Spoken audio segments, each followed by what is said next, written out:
দাদা আরাম পাচ্ছ না? আরাম পাচ্ছ?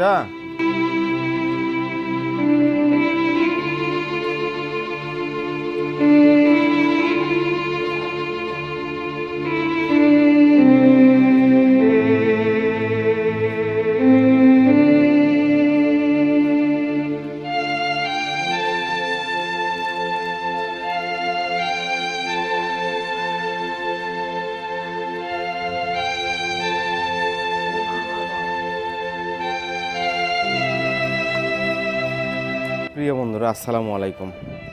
শুরু করছি অসম দয়ালু আল্লাহ তাআলার নামে।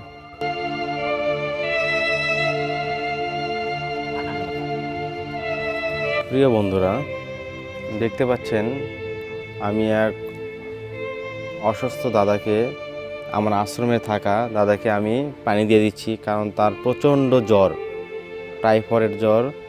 তো কি করব এখন, সব দিকেই সে যেহেতু আমার এখানে আসে, তার সব দিকেই আমার যত্ন নেওয়াটা দরকার, এটা আমার দায়িত্ব। শুধু খাওয়ান দাওয়ান একটু ওষুধ দিলেই হবে না, তার পরিচর্যা, তার সেবা সব কিছু আমার দায়িত্ব। আমি ভিডিওটা করতেছি এই উদ্দেশ্যে, তার পরিবার ফিরে পেতে, শেষ সময়ে তার পরিবার ফিরে পেতে অবশ্যই ভিডিওটি একটু শেয়ার দিবেন এবং সবাই একটু ফলো করে, যেহেতু সবাই দেখেন, একটু ফলো করে আমার পাশে থাকবেন। আর অবশ্যই এই দাদা যেন তার পরিবারকে ফিরে পায়। সে অনেক দিন যাবৎ আমার এখানে আসে, তে সে যেন তার পরিবারকে ফিরে পায় এবং সে যেন সুস্থ হয়ে ওঠে। যদি পরিবার নাও আসে তাও যেন উনি সুস্থ হয়ে আসে, এই জন্য সবাই দোয়া করবেন উনি যেন সুস্থ হয়ে যায়। উনি অনেক ভালো, 5 ওয়াক্ত নামাজ পড়ে, সবসময় নিজের বিছানাটা পরিপাটি খুব ভালোভাবে রাখে। তো উনি মানে খুবই ভালো একটা মনের একটা মানুষ। আসলে পরিবারের, এনার কথা বলছিলাম, এনার বউ এনাকে তালাক দিয়েছে। এনার বউ এনাকে তালাক দিয়েছে, পরিবার থেকে প্রায় 5 বছর হলো উনি আলাদা আছে।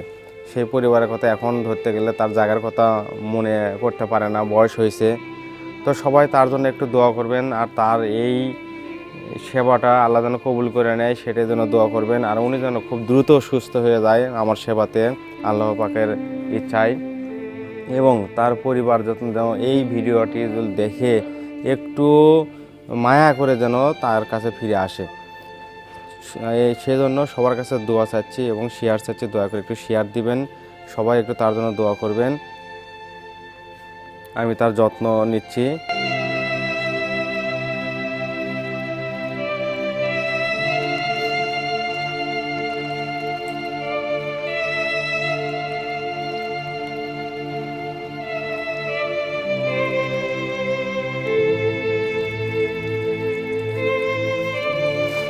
তাহলে দোয়া করেন দাদা যেন সুস্থ হয়ে যায় নাকি?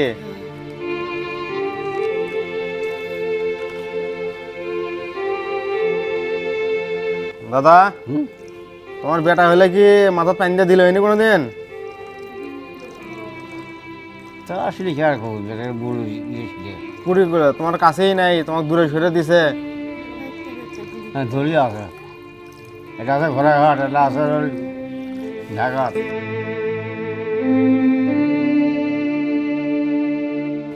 তো তোমার যত্ন কেন নেই? কেউ তো নেয় না, কেউ তো কি হয় চলে? কেউ আসবে না, তাই না? আচ্ছা আমি আছি তো, টেনশন আছে তোমার? বলছে আমি আছি তো, টেনশন আছে? হ্যাঁ নাচ কোনো নেই, কোনো টেনশন নাই, না সুস্থ হও, সুস্থ হও। এখন ভালো লাগতেছে তোমার? সকালে খাইছো? আচ্ছা খাজাল তো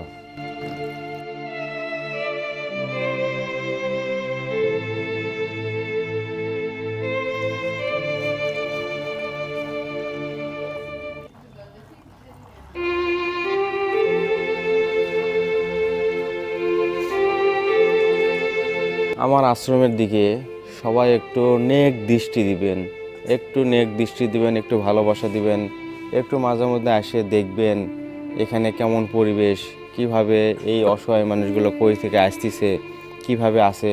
সবাই একটু আসবেন, বেড়াতে দেখবেন। সবার ভালোবাসা পাইলে আমি আরও মানুষের সেবা করতে পারবো। এই গতকাল গেছিলাম শহরে, স্টেশনে এক কাজে, দেখলাম অনেক অসহায় মানুষ রাস্তায় পড়ে আছে, অনেক অসহায়, এবং তার মধ্যে কিছু কিছু আমি নিয়ে আসতে পারতাম। আমার অনেকে মানুষ আছে অনেক গ্রামে, তারা তাদের পরিবার তাদেরকে দেখে না, কিন্তু এত মানুষ তো আমি নিয়ে আসতে সম্ভব না, নিয়ে আসা এত মানুষ নিয়ে আসা সম্ভব না। এই কারণে বললাম যে আমি এখানে যদি 20 জন 30 জন নিয়ে আসি, আমার একার পক্ষে আসলে সেটা চালানো সম্ভব নয়, এখনও সম্ভব হচ্ছে না। তারপরেও মাঝে মধ্যে আমার অনেক বন্ধু বড় ভাই আসতেছে, চাল দিচ্ছে আলহামদুলিল্লাহ। এক ভাই ঢাকা থেকে আসে মাছ কিনে দিয়ে এলো আলহামদুলিল্লাহ, এবং এক ভাই মসুরের ডাল দিল আলহামদুলিল্লাহ। তো এরকম সবার সহযোগিতা এবং ভালোবাসা পাইলে আজকে এখানে 7 জন 8 জন আছে। ভবিষ্যতে ইনশাল্লাহ আমি নিয়ত করছি যাতে 200-100 জন আমি রাখতে পারি। সবাই দোয়া করবেন। আসসালামু আলাইকুম। দাদার জন্য অবশ্যই দোয়া করবেন, ভিডিওটি শেয়ার দিবেন।